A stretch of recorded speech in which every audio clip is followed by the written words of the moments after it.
नमस्कार, मैं हूं आलोक और आप देख रहे हैं डेली 24 भारत। देश की राजधानी दिल्ली में सोमवार शाम को हुए ब्लास्ट में 13 लोगों की जान चली गई है। इसके साथ ही कई लोग घायल हुए हैं। ब्लास्ट के बाद से ही देश भर में सुरक्षा एजेंसियों का एक्शन जारी है। ब्लास्ट के बाद पुलिस ने कार मालिक को गिरफ्तार कर लिया है, जिससे पूछताछ की जा रही है। दूसरी तरफ कार से सवार डॉक्टर उमर के परिवार को भी हिरासत में लिया गया है, जिनसे इस पूरे ब्लास्ट को लेकर जानकारी ली जा रही है। उमर की भाभी ने भी साफ किया कि उमर ने कॉल करने के लिए मना किया था। इसके पीछे की वजह उसने कोई ज़रूरी काम बताया था। पुलिस ने उमर के भाई और मां को हिरासत में ले लिया है। इनसे पूछताछ के साथ साथ डीएनए सैंपल लिए जाएंगे, जिससे कि शव की पहचान हो पाएगी। सुरक्षा एजेंसियों ने एहतियातन मेट्रो स्टेशन के गेट नंबर 2 बंद कर दिए हैं और इसके साथ ही लाल किले को भी 13 नवंबर तक लोगों के लिए बंद कर दिया गया है। दिल्ली पुलिस ने लाल किले के पास हुए विस्फोट को लेकर यूएपीए के तहत एफआईआर दर्ज की है। सुरक्षा एजेंसियों ने आत्मघाती हमले के एंगल से भी जांच शुरू कर दी है। चश्मदीदों ने डेली 24 भारत से क्या कुछ कहा, कितना दर्दनाक था यह हादसा, क्या हुआ था ब्लास्ट के समय, अर्चना की इस रिपोर्ट में आपको दिखाते हैं। बहुत बहुत स्वागत है आपका। अभी हम मौजूद हैं उस घटना स्थल पर जहां ये बॉम्ब ब्लास्ट हुआ था, लाल किला पर गौरी शंकर मंदिर के सामने। हमने यहाँ स्थानीय लोगों से बातचीत की। देखिए, बहुत बड़ा मार्केट है चांदनी चौक और कनॉट प्लेस, ये दो ऐसे मार्केट है जिसे दिल्ली का दिल कहा जाता है। ऐसी जगह में हादसा होना बहुत बड़ी बात है। कहीं सुरक्षा में भूल चूक हुई है कहीं ना कहीं। और जो स्थानीय लोग थे उनसे हमने बातचीत की। एक चश्मदीद ने हमें बताया कि वो अपनी शॉप पर जब बैठे हुए थे, मोबाइल रिपेयरिंग की उनकी शॉप है, और वहां पर इस धमाके की आवाज से जो आसपास के जो कांच थे वो टूट गए। एक और चश्मदीद से हमने यहाँ पर बात की। उन्होंने हमें बताया कि उनके हाथ में जो कांच था वो चुभ गया। किस तरह से उन्होंने लोगों को यहाँ पर देखा। कैजुअलिटी जो हुई है यहाँ पर बहुत ज्यादा हुई है। मानव अंग लोगों को दिखे यहाँ वहां। इस घटना की जितनी निंदा की जाए वो बहुत ही कम है, क्योंकि देखिए, लोगों के बीच में ऐसी मार्केट को आतंकवादियों ने चुना जहां बहुत ज्यादा आवाजाही है। निश्चित तौर पे उनकी मंशा थी ज्यादा से ज्यादा मात्रा में यहाँ पर लोगों की जान जाए, कैजुअलिटी हो। जो लोग यहाँ पर डेली आते हैं, जिनका यहाँ पे रोजगार है, जिनकी यहाँ पे रोजी रोटी है, उनमें बहुत ज्यादा डर का माहौल है। और वो लोग अभी यहाँ पर आ रहे हैं, उनसे हमने बातचीत किया। ये आपको दिखाते हैं कि मैं ये चीज नोटिस करता आ रहा हूँ कि हमेशा ये देखिए सामने मंदिर है, यही जगह क्यों चुनी गई? मंदिर के बाहर किसी स्थल के बाहर, धार्मिक स्थल के बाहर अगर ऐसी कायराना हरकत हो रही है तो एक किसी मजहब को लेकर टारगेट किया जा रहा है।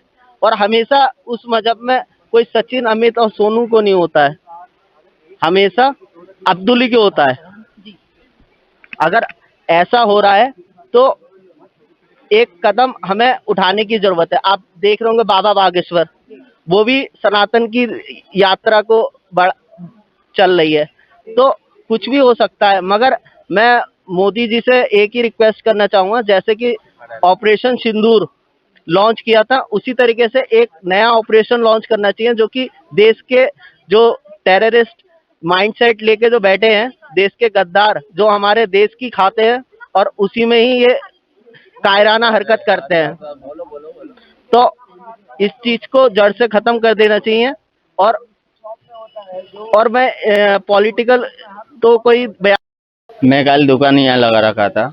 6:20 हुआ। किस चीज का दुकान था आपका, बताइएगा? बच्चों के खिलौना लगाता हूँ। हाँ जी, हाँ जी। मैं देखा तो ब्लास्ट हुआ, आग की गोला ऐसे, ये पीपल का पेड़ है ना, इससे भी ऊपर उठा। तो मैं बच्चे के खिलौना छोड़ के मैं सीधा उधर को भागा, तो पब्लिक इधर को दौड़े, तो मैं भी दौड़ के चला गया।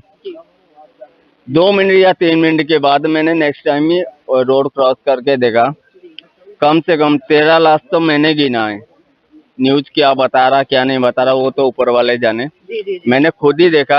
आप जब यहाँ खिलौने की दुकान लगा रहे थे, जो आपने बताया कि जो ब्लास्ट का जो धमाका था, ये कह रहे हैं कि जो पीपल का पेड़ है, मैं आपको दिखाना चाहती हूँ, इससे भी ऊपर तक आपने देखा कि आग का गोला गया। आग का गोला निकल रहा था। जी। उससे पहले हम लोग बिल्कुल बढ़िया से माल दुकानदारी कर रहे थे, रोजमर्रा की तरह अपने काम में अपने बस पब्लिक आ रहे थे जा रहे थे, कोई प्रॉब्लम नहीं थी। जब पब्लिक वहाँ से दौड़ने लगी तो हमने खिलौना छोड़ के मार्केट की तरफ दौड़े। तो ये यहाँ पे एक चाय का रेडी लगती है, तो भैया बोला खिलौना छोड़ दो और निकल जाओ।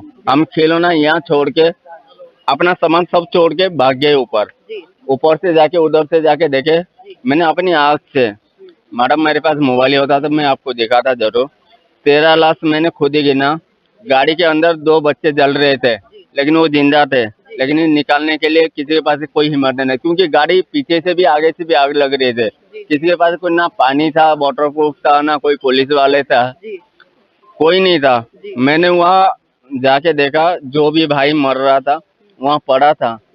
एक लेडीज की लाश ऐसे मैंने देखा, एक टुकड़ा तो यहाँ पे आके गिरा था शनि मंदिर के सामने। मानव अंग आपने यहाँ वहाँ तितर बितर गिरते हुए देखे? बिल्कुल बिल्कुल देखा मैडम, जी। लाइव देखा मैंने, आँख से देखा। मैं सोच रहा हूँ, हो सकता है मेरा भाई हो या बहन हो, माता हो या मेरा बच्चा हो, लेकिन ऐसा हादसा मैं मोदी से रिक्वेस्ट कर रहा हूँ कि नेक्स्ट टाइम ऐसा कोई हादसा कहीं हमारे हिंदुस्तान में ना हो। इनको जिसने भी किया है उसको जवाब बढ़िया तरीके से देना चाहिए। देखिए हर कोई ये कहना चाहता है भारत सरकार से, माननीय प्रधानमंत्री मोदी जी से भी, कि जो हादसा हुआ है इसमें सरकार संज्ञान ले, कहाँ सुरक्षा में चूक हुई है या क्या हुआ है। लोग जिस तरह से यहाँ पर मौजूद हैं, जिन से हमने बात की, जो चश्मदीद थे घटना के, एक्सक्लूसिवली वो लोग हमारे साथ जुड़े, उन्होंने खुद बताया और वो चाहते हैं कि ये इस तरह की घटना, जो बिल्कुल इस घटना की जितनी निंदा की जाए उतनी कम है, ये घटना दोबारा फिर ना हो। जी। आज गुरु तेग बहादुर बलिदान दिवस है, उसकी वजह से यहाँ देखो सामने स्टेज सज रहा है। आज यहाँ माहौल एक बहुत रोमांचक और बहुत बढ़िया माहौल होने वाला था, और ये कुछ आतंकवादियों ने मिलकर इस माहौल को गंभीर किया है। उन्हें सख्त से सजा देने की आप मांग करते हैं? धरती के अंदर भी अगर कहीं छिपे हैं ना, तो वहां से निकाल के भी उन्हें नेस्तनाबूद करना चाहिए। और कह रहे हैं कि यहाँ पर जो है अभी आज जो माहौल होता, वो आज यहाँ माहौल नहीं है, खुशी का यहाँ माहौल होता, क्योंकि गुरु तेग बहादुर यहाँ पर का जन्म बलिदान दिवस था उनका। और भी बहुत सारे लोग हमारे साथ हैं जो कुछ बात करना चाहते हैं, ये उनसे बात करते हैं। निशान लगे उसके अंदर? ये निशान लगे, मैंने कई लाशें। आपके निशान लगे? ये लगे शीशे के आए, शीशे के निशान है, दिखा सकते हैं आप? देखिए शीशे जो चटके, इनके भी ये निशान लगे। और क्या आपने क्या चीज देखी, आप क्या बताएं? मैंने चीज तो वो देखी कि जीवन में भगवान ऐसा में कभी न दिखाए। क्या देखा आपने ऐसा? मैंने वो देखा है ना कि अपनी मौत और मेरे भाई लोगों के जो लोग छिछड़ उड़े है ना, वो जो देखे ना, तो मेरा तो भाई दिल टूट गया। दिल्ली रहना कि मैं तो सोचता हूँ कि अपने घर में सुरक्षा में हूँ। आप बाहर से यहाँ पर रोजगार के लिए आए हैं? रोजगार के लिए आए, लेकिन जो धमाका देखे वहाँ कोई मतलब कोई उसा नहीं मरा है, पब्लिक मरी है। जो हमने कम 2, 4, 6, 8, 10 लाश है, हमने खुद गाड़ी पे 7 लाश है, हमने खुद गाड़ी पे बॉडी। ये जो घटना के चश्मदीद हैं, एक्सक्लूसिवली हमारे साथ हैं, इन्होंने खुद घटनाक्रम से सारी चीजें देखी। क्या कहना चाहते हैं? मैं ये कहना चाहता हूँ कि मैं मोदी से कहना चाहता हूँ कि मुझे दोबारा ऐसा देखना पड़ा, जिसने भी ये किया है ना, ये दोबारा मौका ना मेरे हिंदुस्तान में आए। कि कल मतलब मेरे दिल्ली पुलिस की मतलब मीटिंग भी थी, सब कुछ था, लेकिन वो मीटिंग खत्म होने के बाद कुछ ही मतलब 10, 15, 20 मिनट के बाद धमाका हुआ। अगर ये धमाका ये होता तो पता नहीं क्या होता कि हम भी हैप्पी आप लोग भी बाल बचे हैं? बाल बचे भाई। मतलब वहाँ में गया था पल्ली तरफ से, मैं इधर आ रहा। आपने किसी की जान भी बचाई है? मैं जहाँ धमाका हुआ आपने बचाया? बच्चे को बचाया था। आपने बच्चे को बचाया था, किस तरह से आप बताएंगे? क्या बताऊँ? मतलब आपने बच्चे को बचाया, वो जल रहा था, झुलस रहा था, ये बताइए ना बात। एकदम से भगदड़ सी मची, एक लेडीज पे बच्चा आया तो बस चोरी, फिर मैंने बच्चा बचाया। मैं छोड़ के आ गया, मगर एकदम बहुत सारी भीड़ भगी। वो अपने बच्चे से बिछड़ गई थी? हाँ, फिर बच्चा बचाया। आप बच्चे घटना पे मौजूद थे वहाँ पे? हाँ जी, एकदम से बहुत तेज आवाज आई थी, मुँह तेज में, पता नहीं क्या हुआ क्या नहीं। फिर मैं भाग दौड़ी से, मैं लेडीज तो भगा नहीं जा रहा था, बच्चे भी साथ में तो छोटा, तो उसको बचाया मैंने, दूसरे नीचे को देखा, फिर मैं चला गया था। ये हुआ। मैं तो यही कहना चाहता हूँ, वीडियो ना बनाए, और इतना दुख हुआ तो उसको सही है।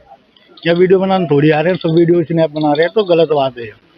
इतने लोग, ये तो रील बनाने की जगह नहीं है। देखिए हम लोग तो इस घटना पर संज्ञान लिया जाए। जो जितने मरे हैं उनका बस राष्ट्रगान करे, मैं तो यही है। दुख है, वो अपनी मौत है, वो भी जो मरे वो अपनी ही है, कोई भाईचारा सब अपने ही है। ये चाहता हूँ कोई स्नैप ना बनाए बस। जिनकी कैजुअलिटी हुई है, देखिए वो भी अपने ही लोग थे, हमारे देश के ही लोग थे। यहाँ पर बाहर से भी बहुत ज्यादा लोग आते हैं, शॉपिंग करने बहुत ज्यादा लोग आते हैं। इतनी, जो कहते हैं दिल्ली का दिल है ये चांदनी चौक और सदर बाजार, यहाँ पर इतनी जो ये जो हादसा हुआ है, इसने इतनी बुरी तरह लोगों को अंदर से झंझोड़ दिया है कि लोग अब यहाँ पर बहुत ज्यादा डरे हुए हैं, लोगों में डर का माहौल है। जी।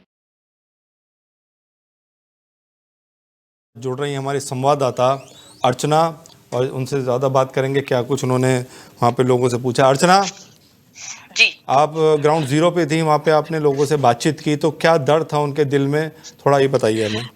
आलोक देखिए, जो ग्राउंड जीरो से जो रिपोर्ट मैंने देखा लोग वहां पर काफी दहशत में थे। लोगों ने बोला कि बहुत बड़ी ये मार्केट है, दिल्ली का दिल कहा जाता है, चांदनी चौक ले ले या सीपी ले ले, अगर उन जगहों में ऐसी दहशतगर्द अगर ऐसी जो है ऐसा बॉम्ब ब्लास्ट करेंगे, इस तरह से लोगों को दिल दहलाएंगे, कौन आएगा दिल्ली में। तो बहुत ज्यादा लोगों में डर का माहौल था। खासतौर पे जो चश्मदीद थे, उन्होंने कहा कि जब उन्होंने ये वाकया देखा तो मानव अंग तितर बितर उन्होंने जगह जगह पर देखे, जिससे उनके दिल में और ज्यादा दहशत आ गई, क्योंकि बहुत सारे लोग हैं जिनकी वहां पर रोजी रोटी है, उनकी वहां पर दुकानें हैं और उनको वहां डेली आना है, डेली उस जगह पर उनको जाना है। तो अब वो जैसे ही घर से निकलते एक डर का माहौल उन सब के अंदर है। अर्चना अभी जो है गृह मंत्री ने इस पे उच्च स्तरीय बैठक भी की थी, क्या कुछ निर्णय निकला उस मीटिंग के बाद? जी, अभी उस पर मीटिंग चल रही है और उसके बाद अभी अमित शाह ने लोगों से जाकर हॉस्पिटल में मुलाकात भी की।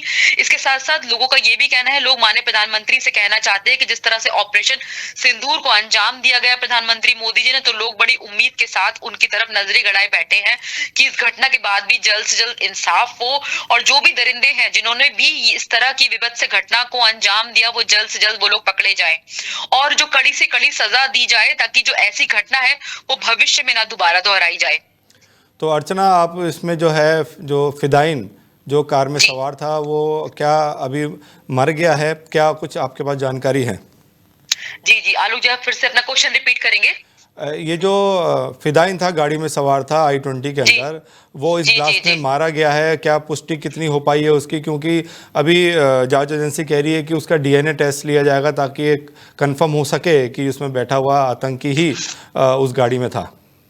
देखिए, अभी इसकी पुष्टि नहीं हो पाई है। वैसे ऐसा कहना है, लोग ऐसा अनुमान लगा रहे हैं कि वो फिदाइन जो था वो मारा गया है लाल किले का, मगर अभी लोगों का कहना है कि जिस तरह से जो दिखाया जा रहा है कि न्यूज में हर तरफ बताया जा रहा है कि कितनी वहां पे कैजुअलिटी हुई, उसकी संख्या कहीं ज्यादा है, बहुत ज्यादा लोगों की वहां पे कैजुअलिटी हुई है। और वो जो फिदाइन है अभी उसकी भी संभावना, अभी उसकी पुष्टि नहीं हुई, क्योंकि डीएनए रिपोर्ट आने के बाद ही कुछ और आगे कहा जा सकता है। अर्चना कितने लोगों की मौत की पुष्टि अभी तक हुई है?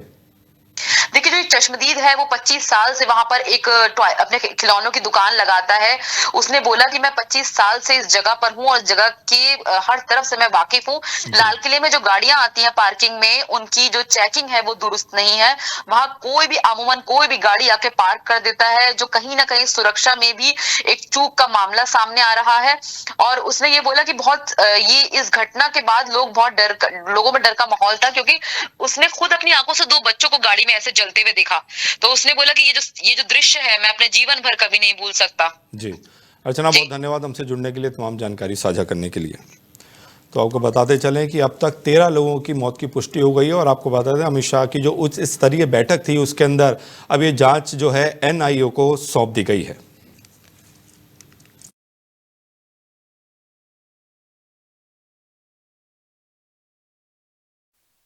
जहां राजधानी का विकास गगनचुंबी इमारतों को छू रहा है, वहीं उत्तर पश्चिमी दिल्ली में 70 एकड़ में फैला भलस्व का कूड़े का पहाड़ आज भी हमारी प्रशासनिक विफलता का ताजमहल बना हुआ है। 60 मीटर की ऊंचाई को पार कर चुके इस कचरे के पर्वत ने, जिसे अनौपचारिक रूप से दिल्ली का माउंट एवरेस्ट ऑफ ट्रैश कहा जाता है, लाखों जिंदगियों को गैस चैम्बर में बदल दिया है। हमारी ग्राउंड रिपोर्ट बताती है कि इस लैंडफिल से लगातार रिस रही जहरीली मीथेन और कार्बन डाइऑक्साइड गैस स्थानीय निवासियों के लिए सबसे बड़ा दुश्मन है। बलसवा की हवा में सांस लेना मानो धीमा जहर पीने जैसा है। इतना ही नहीं, पहाड़ के अंदरूनी हिस्सों में तापमान बढ़ने से अक्सर विनाशकारी आग लग जाती है। नमस्कार, मैं नीरज दिवाकर और अभी मैं मौजूद हूँ दिल्ली के समयपुर बादली एरिया में, और जहाँ पर आप देख सकते हैं ये बरसों से ये जो पहाड़ जो खड़ा हुआ है, ये आम पहाड़ नहीं है, ना टूरिस्टों के लिए देखने के लिए कोई जरिया। ये दिल्ली का कचरा है जो दिल्ली सरकार यहाँ पर उठा के लाती है और यहाँ पर डाल देती है। हमारे दिल्ली की जनता, दिल्ली के निवासी, दिल्ली के रहने वाले काफ़ी लोग अपना टैक्स भी देते हैं और उसके बावजूद यहाँ पर रहने वाले लोग ये बदबूदार हवा और इतना पॉल्यूशन झेलते हैं। आइए और देखने वाली बात यह है कि बालाजी महाराज जी का यहाँ पे मंदिर भी है। यहाँ पे श्रद्धालु काफ़ी लोग आते हैं और बालाजी महाराज के पास। तो मैं एक बार मंदिर के जस्ट सामने यहाँ पर दिल्ली सरकार में कांग्रेस सरकार आई, कांग्रेस के बाद आम आदमी पार्टी आई, अभी बीजेपी आई है। तो ये पहाड़ की जो हाइट आप देख रहे हैं दिन प्रतिदिन प्लस होती जा रही, माइनस कुछ नहीं, करोड़ों रुपए इसमें खर्च हो रहा है। हम यहाँ के रहने वाले लोगों से बात करते हैं, जानते हैं ये पहाड़ कब से यहाँ मौजूद है और किस तरह इससे होने वाली क्या क्या समस्या है। क्या नाम है आपका? राम सागर चौधरी। राम सागर चौधरी, कहाँ के रहने वाले हैं? बिहार से। बिहार। यार दिल्ली में कब से रह रहे हैं? कम से कम 30 बरस हो गया करीब करीब। ये आपके सामने एक पहाड़ जो नज़र है, हमारे सामने में पहाड़ की उत्पत्ति भी हुई है और प्रदूषण से हम लोग तो बेहाल हैं ही, आँख में जलन सी होती है। अभी की वर्तमान जो समय है, अब तो थोड़ी थोड़ी पहाड़ कम होती जा रही है, नहीं तो और बुरी हाल था। ये तकरीबन आम आदमी पार्टी के सरकार में भी यही बात हुई, कांग्रेस में भी ये हुई पोल्यूशन के लिए। आज बीजेपी की सरकार हम लोग चुन करके दिए हुए हैं, फिर भी ये पोल्यूशन अभी दिल्ली की अभी गई नहीं है। सरकारें आती हैं जाती हैं, वादे करती हैं। ये पहाड़ मैं भी काफ़ी समय से देख रहा हूँ और आप काफ़ी समय से यहाँ रह रहे हैं, तो ये पहाड़ आप कब से इसको जानते हैं, इस पहाड़ को? भाई मैं जब से दिल्ली में आया हूँ 98 में आया था, जब से मैं देख रहा हूँ इस पहाड़ को। अब ये तो बहुत बड़ी पहाड़ थी, इधर आगे तक थी। अब जब आम आदमी पार्टी की सरकार बनी थी उसके बाद इसका टेंडर हुआ तो कुछ सबसे काम से स्टार्ट हुआ है। कुछ उसके सरकार में अब रेखा गुप्ता की जब आई है तो और भी पहाड़ कम हुआ है, बहुत ज़्यादा कम हुआ है। ये सारा मलबा आगे जा रहा है, अब तो आधे के आधे रह गया। ये दिल्ली का, ये ऐसे पहाड़ दिल्ली में और भी हैं, लेकिन मैं उसकी बात नहीं करते, यहाँ पर इसी पहाड़ की बात करते हैं। पहाड़ में भी बहुत यहाँ तक था, लंबा तक था पहाड़ ये, लेकिन अब ये आधे से भी कम रह गया है। काम यहाँ चल रहा है। ये इस पहाड़ की वजह से तो काफ़ी बीमारियाँ रहती होंगी। यहाँ तो भाई मच्छर शाम के 5 बजे के बाद तो यहाँ आदमी टिक नहीं पाता सही से, मच्छर इतना लग जाते हैं। यहाँ की इसको नहीं कह सकते हैं, लेकिन क्योंकि ये सरकार हर जगह तो खड़ी नहीं रह सकती है। जहाँ पर ब्लास्ट हुआ वहाँ पर पुलिस एट ए टाइम रहती है। लाल किला के मेन गेट है, वहाँ पर हमेशा पुलिस होती है, और उस जगह ब्लास्ट होना तो पुलिस भी तो सरकार की है। हाँ, पुलिस भी सरकार की है, बीजेपी सरकार की है, केंद्र में सरकार बीजेपी की है, एमसीडी में सरकार बीजेपी की है, सब तो वही है। लेकिन जांच चल रही है, देखते हैं। दिल्ली पुलिस कैसे कार्य करती है? दिल्ली पुलिस का काम से बढ़िया है, कोई दिक्कत नहीं। हाँ, उसमें कोई गिला शिकवा नहीं है दिल्ली पुलिस का, किसी से कोई गिला शिकवा नहीं है सर। हाँ, काम तो करती है जब चाहते हैं, जब हम लोगों की सेवा में रहता ही है। कभी कोई ऐसा होनी अनहोनी पे तो आ ही जाता है। अनहोनी पे तो आती है। हाँ, तो वो तो आती है, लेट में ही आती है, वो तो हर जगह की रीति है। वार्ड नंबर 163 संगम विहार के कांग्रेस के पूर्व निगम प्रत्याशी रईसुद्दीन सैफी ने पार्टी के फैसले पर गंभीर सवाल उठाए हैं। सैफी का कहना है कि इस बार उपचुनाव में कांग्रेस ने सुरेश चौधरी को टिकट देकर अल्पसंख्यक समाज की अनदेखी की है। रईसुद्दीन सैफी का कहना है कि वे सालों से पार्टी के लिए जमीनी स्तर पर काम कर रहे हैं, लेकिन जब मेहनत का वक्त आया तो पार्टी ने उन्हें नज़रअंदाज कर दिया। उनका आरोप है कि टिकट वितरण में समर्पित और ईमानदार कार्यकर्ताओं की अनदेखी की जा रही है। सैफी ने कहा कि कांग्रेस हमेशा सबको साथ लेकर चलने की बात करती है, लेकिन जब असली मौका आता है तो निर्णय कुछ लोगों के हित में ले लिए जाते हैं। स्थानीय लोगों का भी कहना है कि रईसुद्दीन सैफी लगातार लोगों के बीच काम करते रहे हैं और कांग्रेस को टिकट वितरण में ग्राउंड लेवल पर काम करने वाले नेताओं को प्राथमिकता देनी चाहिए थी। सरगर्मियां तेज हो चुकी हैं, जहां पर टिकट वितरण को लेकर अब खींचतान भी नजर आ रही है। वहीं कांग्रेस, आम आदमी पार्टी और भाजपा ने अपनी लिस्ट जारी कर दी है। सभी उम्मीदवार यहां पर मैदान में है, लेकिन कुछ ऐसी सीटें हैं जहां पर जो उम्मीदवार हैं उनको दरकिनार कर दूसरे उम्मीदवार को, या यूं कहें कि हेलीकॉप्टर से आए हुए उम्मीदवारों को तवज्जो दी गई, और जो पार्टी के कर्मठ कार्यकर्ता, या यूं कहें जो बेस जो आधारित जो कार्यकर्ता हैं, जो उम्मीदवार रहे हैं, जिन्होंने मेहनत की है, उनको दरकिनार किया है। क्या मैं सही कह रहा हूं जी? बिल्कुल सही कह रहे हैं सर आप। बिल्कुल पार्टी के जो मजबूत स्तंभ और कार्यकर्ता हैं, जिन्होंने यहाँ 10 सालों में, जब यहाँ वर्कर भी नहीं मिलता था कांग्रेस का, उस वक्त से मेहनत कर रहे हैं। और 2022 के अंदर अनिल चौधरी जी ने जब इसको देखा और समझा कि यहाँ पर इस बच्चे ने इतनी मेहनत की है, तो उन्होंने मजबूती के साथ आगे बढ़ाकर मेरे जिलाध्यक्ष राजेश चौहान जी ने, और यहाँ पूरे जिले के अंदर एक मुस्लिम समुदाय को, क्योंकि ये सीट मुस्लिम सीट बनती है, 11,000 मुस्लिम समाज के लोग रहते हैं, उन्होंने मुझे यहाँ पे बेज के क्षेत्र के अंदर चुनाव लड़ाया था। और उसके बाद हम कंटिन्यू क्षेत्र में उतरकर मेहनत कर रहे हैं रात दिन, और मेहनत करने के बाद जब हम लोगों के बीच जाते हैं। और अब भी पार्टी ने हमें आश्वासन दिया था, जिस दिन ये डिक्लेयर हुआ था चुनाव के लिए, तो हमें आदरणीय देवेंद्र यादव जी ने बुलवाया और बुलवाने के बाद हाउस चलाकर उन्होंने कहा कि हम टास्क देंगे आपको, क्योंकि बहुत सारे कैंडिडेट उतरे, जो टास्क पूरा करेगा, जो क्राइटेरिया में होगा, उसी को पार्टी चुनाव लाएगी। जो टास्क उन्होंने मुझे दिया, मैंने पूरी जिम्मेदारी के साथ, पूरी ईमानदारी के साथ, पूरी लगन और मेहनत के साथ 100 के 100% टास्क को पूरा किया।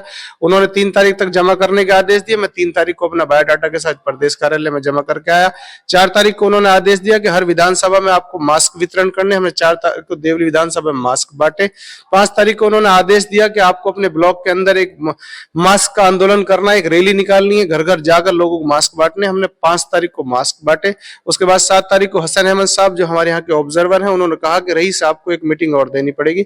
मैंने जार धर्मशाला में शनि बाजार एक अपने सभी कार्यकर्ताओं के साथ में एक बेहतरीन मीटिंग दी और ये बात तय हुई थी उस दिन भाई साहब पम्मी के घर पर बैठकर के जो भी यहाँ कैंडिडेट उतरेगा ये यहाँ का रहने वाला होगा, संगम विहार का ही, कोई बाहर का आदमी नहीं होगा। बाहर के आदमी को कांग्रेस टिकट नहीं देगी, यहीं के आदमी को ही टिकट देगी। रईस भाई, देखा गया है देवली विधानसभा जो कि एक आरक्षित है और कांग्रेस हमेशा दलित और मुस्लिम समाज की बातें करती है, पिछड़ों की बातें करती है, और 3 सीटें रिजर्व सीट हैं जिसको ग्रेटर कैलाश विधानसभा की विधायक शिखा राय ने अपनी उपलब्धियों और जनता की शिकायतों के निवारण के बारे में बात की। उन्होंने कहा कि उनकी सरकार 24/7 काम कर रही है और आने वाले समय में जल भराव और सीवर समस्याओं का समाधान करना होगा। पानी की सप्लाई में सुधार के लिए पाइपलाइन बदलने का कार्य किया जा रहा है। जनता की शिकायतों के निवारण के लिए विधायक शिखा राय ने कहा कि उनकी सरकार ने जन सुनवाई कार्यक्रम शुरू कर दिया है, जिसमें लोगों की समस्या सुनी जा रही है और उनका समाधान किया जा रहा है। उन्होंने कहा कि उनकी प्राथमिकता लोगों की समस्याओं का समाधान करना है और उन्हें जल्द से जल्द हल करना है। मेरा नाम जोगिंदर पाल सिंह बख्शी है और मैं ये कहना चाहता हूँ कि यहाँ की जो RWA है और इसके साथ साथ जो विधायक हैं श्रीमती शिखा राय जी, इनके सहयोग से काफ़ी कुछ डेवलपमेंट यहाँ पे हुई हैं। पहले वो काउंसलर थी तो तब भी उन्होंने काफ़ी कुछ किया है और अभी वो विधायक बन गई हैं तो और ज़्यादा बेहतर हो रहा है काम, और मुझे उम्मीद है आगे भी इस तरीके से काम होता रहेगा। कुछ समस्याएं, क्योंकि आप लोग यहाँ बहुत लंबे समय से रह रहे हैं, तो कुछ ऐसी समस्याएं जो पहले थी और वो यहाँ पे उसमें सुधार हुआ है? मैं यहाँ पे 1974 से रह रहा हूँ और यहाँ पे शुरुआत में बहुत सारी समस्याएं थी। उनमें एक जो पानी की समस्या जो विंग कमांडर शर्मा जी ने बताई है आपको कि हमें ग्राउंड वाटर मिल रहा है, वो अभी तक ट्रीटेड वाटर नहीं मिला है। उसके लिए हमें उम्मीद है कि अब शिखा राय जी उस पर कुछ करेंगी और हमें ट्रीटेड वाटर मिलना शुरू होगा। बाकी सारी समस्याएं जो हैं वो तो काफ़ी हद तक दूर हो चुकी हैं। पार्क बड़े अच्छे तरीके से मेंटेन हो रहे हैं, स्ट्रीट लाइट्स बहुत अच्छी हैं, सड़कें भी नई बन चुकी हुई हैं और डीसिल्टिंग का काम भी बहुत अच्छे तरीके से हुआ है, जिसकी वजह से यहाँ पानी इकट्ठा नहीं होता। बरसात में भी बिल्कुल ठीक है। कि लोगों की आपने क्या क्या समस्याएं थी जिनका आपने निवारण करा और अभी क्या क्या समस्याएं हैं जिन पे आप काम कर रहे हैं? जी, मैं सबसे पहले जब पार्षद बन करके आई थी इस क्षेत्र में, तो जो समस्याएं मूलभूत होती हैं वही मेरे को सुनने को मिलती थी। रोड्स का इशू था, पार्क्स का इशू था, जिम, झूले, गज़ीबो पार्कों में लगने का इशू था। तो ये सब जो है वो मेरे पार्षद के कार्यकाल में मैंने बहुत हद तक इनको पूरा करने की कोशिश की, चाहे पार्कों के ट्रैक्स थे या पार्कों का रख रखाव था और सड़कें थी, साफ सफाई का जो योजनाएं बनाना। और फिर मैंने इस क्षेत्र को जो एक आप समझिए यहाँ के बच्चों के लिए स्पेशली एक अनूठा जो है यहाँ एक ऐसा पार्क दिया नंदन वन के नाम से, जिसकी तर्ज पे अब NCD जो है नंदन वन के नाम से बहुत सारे पार्क्स और बनाती है। इसमें वो सब झूले थे जो आम व्यक्ति को, गरीब व्यक्ति को बहुत महंगे उससे मिलते थे मॉल्स में या कहीं। तो यहाँ उन बच्चों को सब सुविधा और एक गेट की एंट्री के साथ सब पेरेंट्स बच्चों को भेज करके उनके बर्थडेज मना करके सब सुरक्षित महसूस करते थे। फिर हमारे यहाँ पार्किंग का बहुत बड़ा इशू था। ब्लॉक मार्केट की अगर आप आज आप जाएंगे तो वहाँ पर एक मल्टी लेवल कार पार्किंग का निर्माण हो चुका है। वो सब मेरे, जब मैं स्टैंडिंग कमेटी चेयरपर्सन थी MCD में, तो उस समय के उसमें ये एजेंडा क्लियर करके उसको यहाँ लाने का मैंने काम किया, क्योंकि हमारे यहाँ पर ये समस्या है, ताकि स्थानीय जो हमारे रेजिडेंट्स हैं वो रात को उस पार्किंग को नाइट उस पे भी यूज कर सकते हैं, डे टाइम पे भी यूज कर सकते हैं। ये बड़ी समस्या एक क्षेत्र में रहती थी। तो बाकी देखिए जो समस्याएं खत्म होने के बाद कुछ ना अभी स्थानीय लोगों से जैसे हमने बातचीत की थी, तो कुछ वहाँ जो समस्या थी वो पेड़ों की कटाई छटाई समय समय पर नहीं हो पाती, जिससे पेड़ उनकी गाड़ी पर गिरते हैं तो कोई डेंटिंग पड़ जाती है, इससे कोई ऐसी दुर्घटना भी हो सकती है। तो वो अभी एक समस्या भी और बनी हुई है। जी बिल्कुल, देखिए हमारा जो ये ग्रेटर कैलाश का पूरा क्षेत्र है ये पहाड़ी पे बसा हुआ है, और यहाँ पर जो पेड़ हैं वो डीप जाने की बजाय ऐसे हॉरिजॉन्टली फैलते हैं। इस बुलेटिन में इतना ही। अपना ख्याल रखिए और देखते रहिए डेली 24 भारत। नमस्कार। सत्ता की हर चाल पर हमारी नजर, जनता की आवाज सबसे पहले, सच की पड़ताल करेंगे हम।